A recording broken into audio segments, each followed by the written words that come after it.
Hello friends, welcome to the spicy chef. நாம் இன்றைக்கி பார்க்க போகிற ரெசிபி என்னென்னு பார்த்தீங்கன்னா சுரக்காய் அடை ப்ளஸ் தேங்காய் சட்னி. சுரக்காய் அடை ரொம்ப டேஸ்ட்டாக இருக்குங்க. ஸோ நம்ம எப்படி செய்கிறதுன்னு பார்க்கலாம். சுரக்காய் அடை செய்கிறதுக்கு நான் இந்த கிளாஸில் 2 கிளாஸ் அளவுக்கு இட்லி அரிசி எடுத்துருக்கேங்க. அது கூடவே ஒரு 1/4 கிளாஸ் அளவுக்கு உளுந்து எடுத்துக்கிறேன்.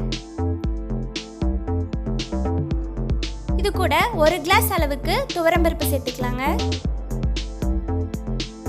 ஒரு 1/2 கிளாஸ் கடலைப்பருப்பு எடுத்துக்கலாம்.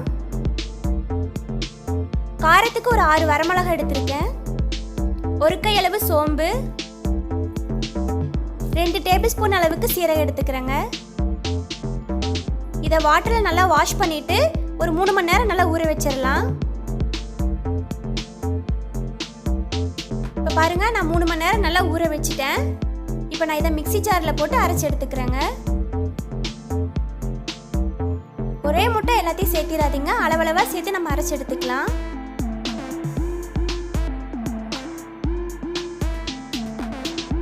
எல்லாம் சேர்த்துட்டு இது கூடவே ஒரு 6 வெள்ளைப்பூண்டு சேர்த்து தண்ணி சேர்த்து அரைச்சி எடுத்துக்கலாங்க. பாருங்க, நான் அரைச்சி எடுத்துட்டேன். இந்த மாதிரி பக்குவத்தில் இருக்கணும். இந்த ஸ்டேஜில் நான் சுரக்காய் சேர்த்து அரைச்சி எடுத்துக்கிறேங்க. நான் சுரக்காய் வந்து தோல் சீவி நல்லா கட் பண்ணி க்ளீன் பண்ணி எடுத்து வச்சுருக்கேங்க.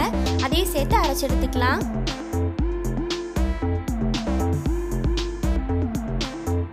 பாருங்க, நான் எல்லா மாவையும் போட்டு நான் அரைச்சி எடுத்துட்டேன். இது கூட தேவையான அளவு உப்பு சேர்த்துக்கலாம். உப்பு சேர்த்துட்டு நான் 2 பெரிய வெங்காயம் பொடி பொடியாக கட் பண்ணி வச்சுருக்கேங்க. அதையும் சேர்த்துக்கலாம்.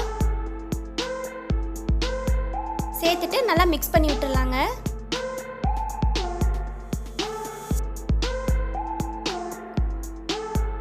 இது கூட ஒரு கையளவு கொத்தமல்லி தழை சேர்த்துக்கலாம். சேர்த்துட்டு அதையும் மிக்ஸ் பண்ணிக்கலாம்.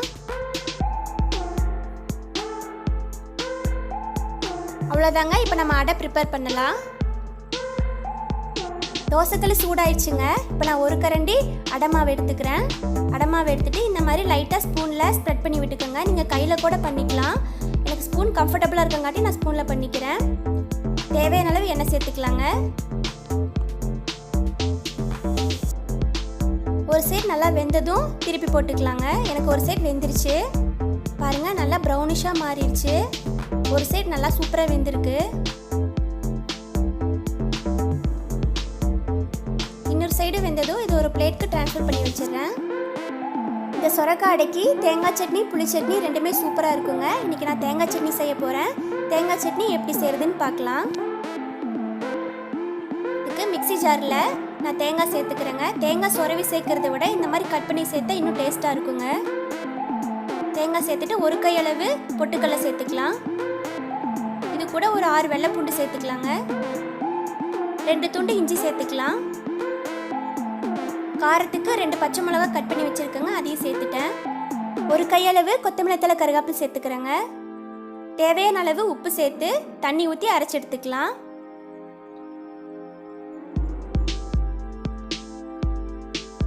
பாருங்க, சூப்பராக அரைச்சி எடுத்தாச்சு. இப்போ நம்ம தாளிச்சிக்கலாம். தாளிக்கிறதுக்கு கடாயில் 1 டேபிள் ஸ்பூன் அளவுக்கு எண்ணெய் சேர்த்திக்கிறேன். எண்ணெய் சேர்த்துட்டு கடுகு சேர்த்துக்கலாங்க. கொஞ்சம் கருவேப்பிலை சேர்த்துக்கலாம். கருவேப்பிலை பொரிஞ்சு வந்ததும் இந்த தேங்காய் சட்னியில் சேர்த்துக்கலாம்.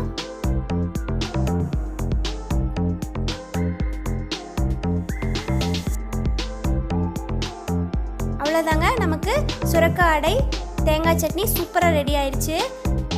நீங்களும் உங்கள் வீட்டில் ட்ரை பண்ணி பாருங்கள். ட்ரை பண்ணி பார்த்துட்டு எப்படி இருந்துச்சுன்னு கமெண்ட்டில் சொல்லுங்கள். நம்ம இன்றைக்கி பார்த்த இந்த ரெசிபி உங்களுக்கு பிடிச்சிருந்துச்சுன்னா லைக் பண்ணுங்கள், ஷேர் பண்ணுங்கள், கமெண்ட் பண்ணுங்கள். மறக்காமல் சப்ஸ்கிரைப் பண்ணுங்கள். பக்கத்தில் இருக்க பெல் ஐக்கானையும் ப்ரெஸ் பண்ணுங்கள். அப்போ தான் நான் டெய்லி அப்டேட் பண்ணுற வீடியோஸ் எல்லாம் உங்களுக்கு நோட்டிஃபிகேஷனாக வரும். தேங்க்ஸ் ஃபார் வாட்சிங்.